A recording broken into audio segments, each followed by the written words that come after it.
dia, hoje é quarta-feira, 29 de novembro de 2023. Eu sou Bruno Amorim, o Jornal do Empreendedor, primeira edição, começa agora. Programa Nacional de Educação Empreendedora do Sebrae completa 10 anos, capacitando 1 milhão de professores e atendendo mais de 13 milhões de alunos. Brasil gera 190 mil vagas de emprego em outubro, número 18% superior ao mesmo período do ano passado. E prévia da inflação oficial do país fica em 0,33% em novembro. 8 dos 9 grupos pesquisados pelo IBGE tiveram alta de preços. Tudo isso e muito mais você confere aqui e agora no Jornal do Empreendedor, primeira edição.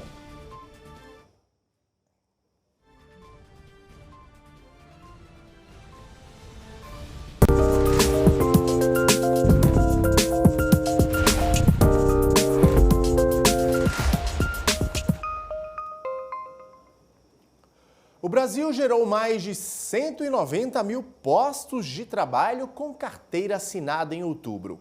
A alta foi de 18,8% em relação a outubro do ano passado. As informações são do CAGED, Cadastro Geral de Empregados e Desempregados, divulgados pelo Ministério do Trabalho. O setor de serviços foi o que mais contribuiu para a contratação, com 109.900 vagas. Em segundo lugar, vem o comércio, com quase 50 mil vagas. O salário médio de admissão é de R$ 2.000 e a região sudeste foi a que mais contratou, com 96.576 vagas. E uma outra boa notícia para quem está esperando entrar em 2024 com emprego novo. Uma pesquisa mostrou que mais da metade dos empresários pretende abrir vagas no ano que vem. Veja quais áreas mais devem contratar. Na fábrica de embalagens, a nova máquina chegou para aumentar a produtividade. Difícil tem sido encontrar mão de obra para operar. São 2 vagas. Uma está aberta, a outra o Lucas ocupou. A tecnologia dela é bem complicada mesmo de trabalhar. Então a pessoa tem que entender de informática e entender de escala de cores. E na impressão também, né? Em 2023, nós crescemos quase 8% em relação a 2022. Nós estamos planejando um crescimento de 20% para o próximo ano. E o que vai acontecer lá em 2024 começa a ser desenhado agora. Expectativa de aumento nas vendas, redução na taxa básica de juros, a Selic. Tudo isso impulsiona os investimentos e, consequentemente, as contratações, que devem seguir aquecidas em alguns setores da economia no ano que vem. Uma pesquisa feita por especialistas em recrutamento mostrou que 54% das empresas planejam abrir novas vagas em 2024. As áreas de destaque são o agronegócio, varejo, energia e saúde. Conhecimentos em tecnologia, finanças, sustentabilidade e meios digitais estão entre as habilidades mais procuradas. Nesta construtora são 7 obras em andamento e mais 13 projetos já foram aprovados para o ano que vem. Um dos objetivos é fortalecer a equipe de vendas. As empresas estão cada vez precisando mais de habilidades específicas e elas acompanham a tecnologia. Então é ideal que o profissional esteja atento às atualizações do mercado para poder conseguir um trabalho aí de uma forma mais rápida. Está sendo realizado em São Paulo mais um ciclo do Capital Empreendedor. O evento, promovido pelo Sebrae, orienta os criadores de startups na captação de investimento. Vamos conferir na reportagem da Alicia Mangiavacti.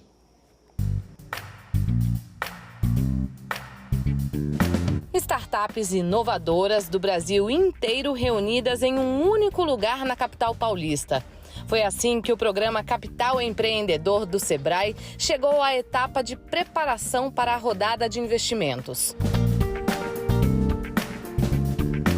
A Bárbara tem 33 anos e, junto com a irmã de 29, fundou a startup Benza EdTech. Ela ajuda grandes empresas a terem mais diversidade no seu quadro. A empreendedora veio de Natal para participar do circuito de investimentos. Tudo isso que a gente construiu culminou no que a gente vem finalmente apresentar hoje e amanhã aqui, né? Então, a gente vem aqui com a rodada de investimento, a gente está captando R$500 mil em troca por 10% da empresa, né? Uma rodada de de pré-seed, e então eu acredito que todo o material que a gente construiu vai ser alicerce para realmente a gente executar essa rodada, conseguir a captação e seguir com os nossos planos para os próximos 24 meses. O Programa Capital Empreendedor deste ano foi lançado em abril para oferecer apoio e dar orientação às pessoas que desenvolvem novos projetos. Mais de 1.000 startups se inscreveram, 500 foram selecionadas e nos últimos 7 meses elas receberam capacitação gratuita. Para a etapa final foi feita uma nova seleção. 73 participantes receberam mais treinamento especializado. O Capital Empreendedor busca preparar estes empreendedores, essas startups, para que elas possam ter oportunidades com investidores anjos para ter acesso a esse financiamento de risco, que é muito importante para colocar a ideia deles em prática. Como então preparar esses empreendedores para receber os investimentos? Primeiro com mentorias, capacitações, que possam dar a eles condição de fazer um pitch adequado aqui, que é o que vai acontecer amanhã, mostrando aquilo que interessa aos investidores. Separados por grupos, os empreendedores receberam dicas importantes para a apresentação do pitch e para o cultivo de um bom relacionamento com os futuros investidores. A ideia do projeto também é preparar a empresa para receber os investimentos. Como? O Valdir explica. A importância da ideia, de colocar a ideia em prática e o impacto, o retorno daquilo que é possível. É fundamental que ele faça um nexo entre o problema apresentado e a solução que ele desenvolveu. E que essa solução e esse problema estejam muito ligados à realidade, ao dia a dia da vida das pessoas, porque é isso que faz o negócio dar certo. No palco, o tema da palestra foi Evolução na gestão de um negócio para a atração de investimentos. O presidente do time de futebol Fortaleza falou sobre o trabalho que levou o clube a subir da Série C para a Série A do Campeonato Brasileiro. Baseado em gestão, baseado em planejamento estratégico, baseado em pessoas que fazem o dia a dia do clube, num ambiente tão difícil que é o futebol, né? Porque o futebol é uma atividade pública, muita cobrança, muita paixão, muita emoção. Resultados você tem que estar sempre lá em cima, perdeu algumas, já vem os questionamentos. Então, como fizemos tudo isso nesses últimos anos, fazendo gestão no Fortaleza. Para o Marcelo, o sucesso do Fortaleza é prova de que sempre é possível vencer os gigantes no caminho. É uma história de superação, é uma história de quem começou de baixo, né? Porque o Fortaleza estava na Série C do Campeonato Brasileiro, a 3ª divisão, e tinha e tem dificuldades, como são os empreendedores, como são as pessoas que estão aí nesse mercado de startup, querendo seu lugar ao sol, duelando com gigantes, mas com muita vontade, muita ideia, muito desejo de realizar. Então, acho que a história do case do Fortaleza pode sim ser inspiradora para essas pessoas. Atentos a cada informação passada, os novos empresários também avaliaram erros e acertos, fizeram muito networking e já sonham com um futuro bastante promissor para 2024. Foi o caso da Tayane, que tem uma startup aceleradora de negócios femininos que hoje atende diretamente 200 mulheres, impacta outras 1.000 e trabalha duro para crescer cada dia mais. A gente costuma falar que nós da 3B, nós somos piolhos de aceleração. Então, o Capital Empreendedor foi nossa 8ª aceleração, muitas já realizadas com o Sebrae, mas o Capital Empreendedor, especificamente, foi uma virada de chave muito importante.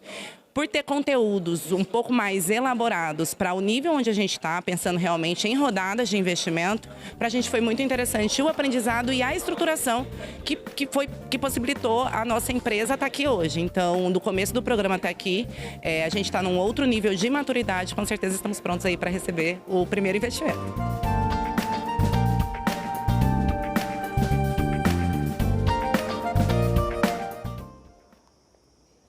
E a Associação Brasileira de Startups e o Centro de Estudos e Sistemas Avançados do Recife assinaram um acordo para impulsionar as startups da região. O centro vai ceder um espaço físico nas instalações do Porto Digital. A parceria vai permitir a realização de eventos nos diversos ecossistemas de empreendedorismo do Nordeste e a aproximação dos principais polos de inovação do país. E você já se viu diante de um projeto importante, ambicioso e não soube por onde começar?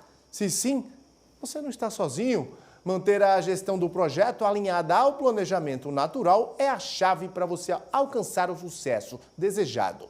E para falar de estratégias para alavancar o negócio, eu converso agora ao vivo com ele, Tiago Alves, ele que é instrutor do Método GTD, que está sempre aqui conosco. Tiago, seja muito bem-vindo mais uma vez aqui no Jornal do Empreendedor, primeira edição. Um bom dia para você.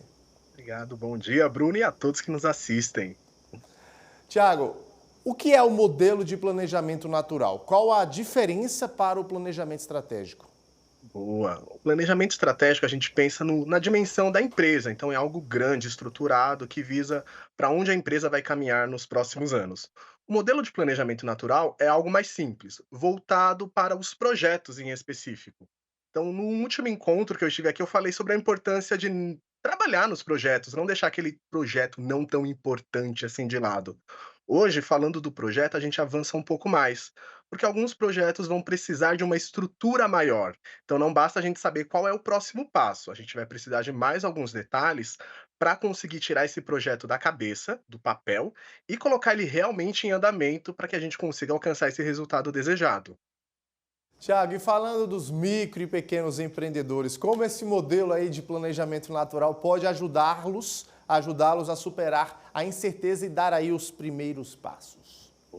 Para o pequeno, micro, médio empreendedor é muito importante porque esse modelo de planejamento ele vai trazer uma clareza para que esse empreendedor saiba para qual caminho ele vai seguir. Então vai trazer princípios, o propósito do seu projeto, para que ele tenha essa clareza e vai percorrer esse caminho etapa após etapa, para garantir que ele não vai caminhar assim sem ter um rumo. Então vai ajudar muito ele ter essa estrutura para saber o que vem, quais são as prioridades, quais são as etapas que ele vai precisar concluir. Como começar, Tiago, colocar essas ações aí em prática, realmente tirar do papel? Primeira coisa, ó, a gente tem que definir de um projeto qual é o propósito dele, quais são os princípios. Então, o propósito basicamente é onde eu quero chegar. Então, o que que eu quero alcançar? Então, é a gente pensar o propósito como uma estrada e aquele ponto final, onde eu chego. Também é importante definir os princípios. Os princípios vão ser como os limites dessa estrada. Então, que caminho eu preciso correr? O que eu tenho que fazer e o que eu não devo fazer no meu negócio para conseguir chegar onde eu quero. Então, aí já é a primeira estrutura que vai ajudar esse empreendedor a ter uma clareza, onde ele quer chegar e quais são as regras que ele definiu para que esse jogo chegue alcançado. De que forma esses empreendedores eles podem aí cultivar a criatividade para explorar ideias inovadoras para os projetos deles? Ter a liberdade do brainstorming. A gente já sabe, né, o brainstorming, a tempestade de ideias, é muito importante. Ter esse momento para pensar, ter ideias sem julgamentos, colocar tudo isso em uma estrutura, sem que organize no primeiro instante. A ideia é você ter várias ideias. Porque para ter uma ideia boa, antes de mais nada, a gente precisa ter várias ideias. Então, você tem que deixar o julgamento de lado e ir coletando essas várias ideias, criando um banco de ideias, para aí você ter uma matéria-prima robusta para você conseguir aprofundar nesse seu banco de ideias. E seguindo falando ainda sobre o brainstorming, Tiago, como é que o modelo de planejamento natural ele pode aí ajudar os empreendedores nessa organização eficiente de ideias? Ó, depois de ter esse banco de ideias, é o momento agora de olhar esse material que você adquiriu. Então é o momento de definir quais são as mais relevantes, o que você vai trabalhar, o que vai ficar para um outro momento, e aí você vai criando essa estrutura em etapas, componentes ou até subprojetos que vão nascer dessas ideias iniciais. Tendo essa estrutura, você consegue organizar, decidir o que vai vir na frente, o que vai ficar para depois. Essa estrutura vai te ajudar a ter essa clareza das etapas a seguir. Então vai ser como um roteiro. Então aqui é a estrutura do seu projeto mesmo, cronograma, ter os gráficos, as planilhas. Então aqui é o momento de organizar mesmo, colocar cada item no local mais adequado. Com certeza, uma das etapas mais importantes, né, Tiago? Sim. Essas próximas ações aí nesse processo de transformação de planejamento, especialmente para os empreendedores, né? Sim, com a organização já estruturada, a gente consegue definir qual é a próxima ação. E a próxima ação no GTD é simplesmente aquele passo que eu tenho que executar. E algumas vezes essa ação pode ser algo de 2 minutos que eu consiga fazer, já resolvo e garanto que o meu projeto caminhe. Então, a próxima ação vai ser como aquele passo que eu dou naquela estrada que eu caminho para atingir meu objetivo. Então, na verdade, a gente não realiza o projeto em si. A gente vai realizando uma ação após a outra e no final da última, o nosso projeto é finalizado. Então, por isso que a próxima ação é muito importante. É como se eu pegasse o meu projeto e trouxesse ele para o dia a dia. O que eu vou fazer no meu dia a dia garante que o meu projeto caminhe. Perfeito, e o método GTD está aí para isso, né, Tiago? Tiago Alves, instrutor Exatamente. do método GTD, mais uma vez agradecer sua participação conosco ao vivo aqui no Jornal do Empreendedor, primeira edição. Obrigado, Bruno, a todos e até a próxima. Até lá. E no próximo bloco, a ANAC divulga dados da aviação em outubro. Não saia daí, eu volto daqui a pouquinho.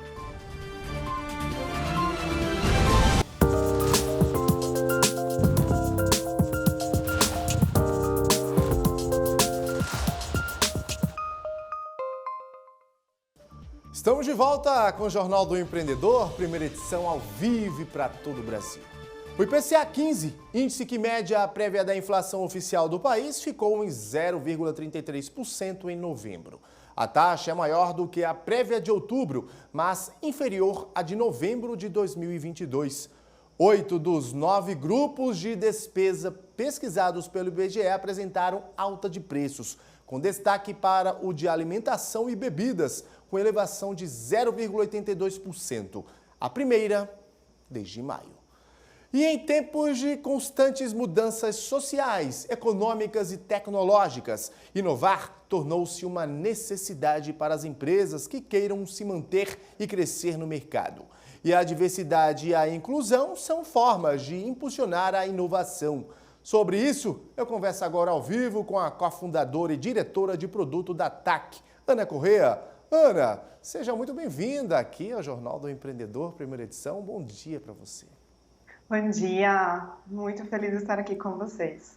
Prazer é nosso te receber aqui para esse bate-papo. Ana, diversidade e inclusão são temas cada dia mais valorizados dentro do mercado de trabalho e que fazem parte de uma agenda de ESG, correto? Exatamente. É um relatório que foi levantado pela consultoria McKinsey em 2020, que foi feito em 15 países, inclusive o Brasil, mostrou que existe uma relação muito forte entre o comprometimento das empresas com diversidade e inclusão e seus resultados. Qual a importância, Ana, da inclusão e diversidade no ambiente das empresas, principalmente para as micro e pequenas empresas? Bom, eu estava assistindo agora há pouco a entrevista com o Thiago Alves e ele estava falando sobre a importância do planejamento e de um brainstorming, de pensar ideias. Quando a gente tem, geralmente, equipes mais diversas, estamos falando de equipes que têm pessoas com perspectivas, visões e histórias diferentes. Isso faz, nesse tipo de equipes, que surjam, geralmente, ideias e soluções muito mais criativas do que se você tiver uma equipe menos diversa. Isso faz com que as empresas terminem achando soluções para seus desafios muito mais inovadoras. Então, eu queria estar conectado com essa primeira entrevista, porque acho que a diversidade, um dos principais pilares da diversidade, é precisamente você ampliar essas visões e conseguir ser muito mais inovador na sua empresa. Isso acontece com grandes empresas, mas principalmente com micro e pequenas empresas. E aí, Ana, eu te pergunto, com certeza também quem está nos assistindo, para quem está em casa aí, para quem empreende no Brasil, como promover essa diversidade e inclusão no ambiente da empresa, no ambiente de negócios? Bom, eu acho que o primeiro é a intencionalidade. É importante considerar que apostar em diversidade e inclusão, isso é sim algo muito importante para a nossa sociedade, para gerar transformação social, mas principalmente que está sendo um benefício importante para nossas empresas. Então, se nós, como empreendedores, temos essa consciência de que essa diversidade irá nos ajudar no desenvolvimento dos nossos negócios, é preciso ter muita intencionalidade. Então, analisar dentro da na nossa organização como que está esse mapa de diversidade, se tem predominância em algum grupo de pessoas, e aí começar uma estratégia para começar a atrair esses talentos. Tá? E aqui é muito importante pensar em todo esse processo, desde onde eu busco esses talentos, mas também no próprio processo seletivo, como que eu vou ir negociando também esses perfis.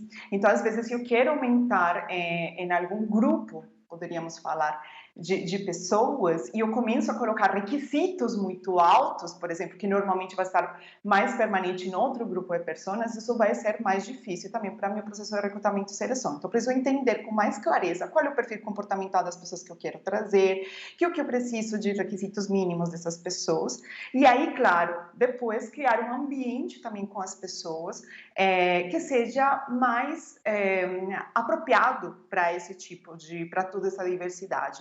É importante destacar que quando a gente tem uma equipe mais diversa, também esses ambientes costumam ter menos conflitos, ou as pessoas sabem lidar melhor com esses conflitos, porque existe mais respeito, as pessoas começam a se conhecer mais, a lidar melhor com as diferenças. Então, é muito importante também que o empreendedor ou empreendedora também construa nesse ambiente onde as pessoas tenham diálogos, as pessoas se conheçam melhor, conheçam essas diferenças e aprendam a aproveitar essas diferenças para construir objetivos em comum e diminuir, inclusive, muitas brechas sociais que existem atualmente na nossa sociedade.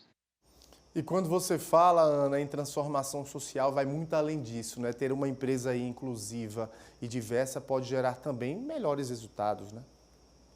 Com certeza, como já está aqui, diversas pesquisas já mostram isso, inclusive existem outras pesquisas que, por exemplo, mostram também a relação de empresas que têm mais liderança de mulheres, ter melhores resultados, inclusive resultados financeiros. Então, várias pesquisas estão mostrando isso, ainda é um desafio social. Um relatório de tendências sobre gestão de pessoas da Great Place to Work desse ano mostrou que, apesar de que 63% dos profissionais consideram esse tema muito bom, apenas 17% das empresas têm maturidade.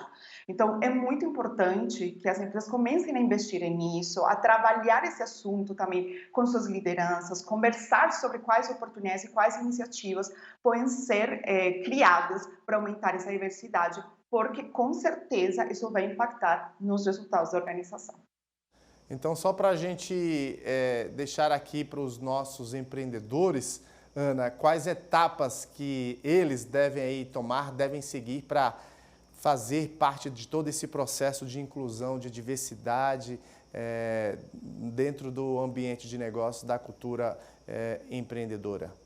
Bom, acho que o primeiro passo, como eu comentei, é a intencionalidade, ou seja, ter isso como um pilar da organização, isso é importante para vocês. Aí tem um trabalho de engajar a liderança, as pessoas que trabalham com você mais perto precisam acreditar nessa intenção. Passa por um outro processo, que é pautar isso no seu processo de recrutamento e seleção. Então, a pessoa de recursos humanos, seja um sócio seu, muitas vezes em uma microempresa, é você mesmo ou um dos seus sócios, das pessoas que trabalham com você, precisa ter isso também como pilar. E é nesse processo seletivo estar sempre se questionando, tá? Que vieses podem estar vindo à toa para você não conseguir fazer esse processo de contratação. E depois você precisa também estar muito atento a esse ambiente, para que esse ambiente seja propício para essa diversidade. Porque também não adianta você trazer pessoas mais diversas se seu ambiente termina excluindo essas pessoas. Então, acho que os passos são essa intenção, capacitar suas lideranças, fazer o recrutamento e seleção com essa intenção e depois garantir que esse espaço seja um espaço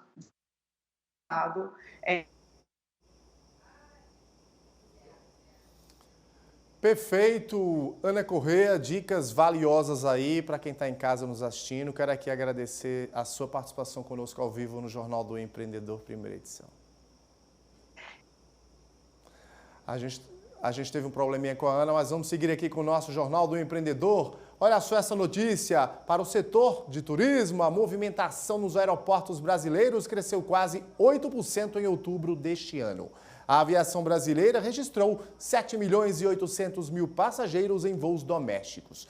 O desempenho é próximo ao registrado antes da pandemia de Covid-19. Os terminais com maior movimentação foram Guarulhos e Congonhas, ambos em São Paulo, e o de Brasília. Os três responderam por mais de 35% de todo o fluxo verificado no período. A ponte aérea São Paulo-Rio de Janeiro segue líder em número de passageiros, seguida das ligações entre São Paulo, Brasília e Salvador, Porto Alegre. Os dados são da ANAC, Agência Nacional de Aviação Civil. E o Programa Nacional de Educação Empreendedora, criado pelo SEBRAE, completou 10 anos. Nesse período, já atendeu mais de 13 milhões de alunos em todo o Brasil. Vamos conferir. Ao completar 10 anos de vida, o projeto ganhou uma festa de aniversário de respeito. Entre os convidados, autoridades e artistas como MV Bill, Emicida e Criolo. O que é abrir uma empresa, o que é ser empreendedor, o que é ir para cima disso aí, tem todo esse lado selvagem da parada, mas como eu posso trocar com o outro se também não sou visto como igual? Isso aí também vai para além. Como perguntar para a favela como resolver se o mundo inteiro está olhando diferente para ela? Além disso, estavam lá aqueles que dão todo sentido para tanta comemoração. Os estudantes. O João Manuel é um exemplo. Morador de Santa Maria, cidade a 40 quilômetros de Brasília, ele conta como surgiu a vontade de fazer parte dessa história. Graças ao SEBRAE foi ofertado gratuito. Se você pesquisar sobre esse curso que eu estou fazendo, é bem caro assim, é um curso que é bem importante, que é bem querido e foi ofertado de graça. E deixa claro o que aprendeu. Depois eu comecei a fazer, interessei e quando eu estiver melhorando mais eu tenho vontade até de empreender. Em uma década, o programa chegou em 97% dos municípios brasileiros. Foram 13 milhões e meio de alunos atendidos e mais de 1 milhão de professores capacitados. No currículo escolar, o PNE traz conhecimentos importantes que visam desenvolvimento cidadão e profissional. O programa ele se propõe a desenvolver competências nesses estudantes, competências que são muito importantes para torná-los protagonistas e para auxiliá-los no desenho do seu próprio projeto de vida. Então essas competências, elas aglutinam competências socioemocionais, cognitivas e laborais, ou seja, são competências que fazem parte do desenvolvimento integral do indivíduo. E sobre os próximos 10 anos, a certeza de que a partir da educação, o Brasil será um país mais empreendedor. A gente vê que é muito importante e a gente espera, não dá para prever esses próximos 10 anos, porque no dinamismo que a gente vê de inovação e de tecnologia, mas a gente acredita que cada vez vai vir coisas muito melhores. Não considero sociedade se não há solidariedade. Então nós precisamos primeiro investir nesse humano. E aí faz toda a diferença a educação empreendedora, porque a pessoa já entra com autoestima, acreditando em si. Primeiro, o humano que tem dentro de cada um de nós. É verdade, como esse programa tem feito a diferença na vida dos professores e também dos alunos. E o Jornal do Empreendedor, primeira edição, fica por aqui. A próxima edição é daqui a pouquinho, às 11h30 da manhã, com meu colega Sebastião Garcia. Eu volto amanhã. Até lá. Tchau.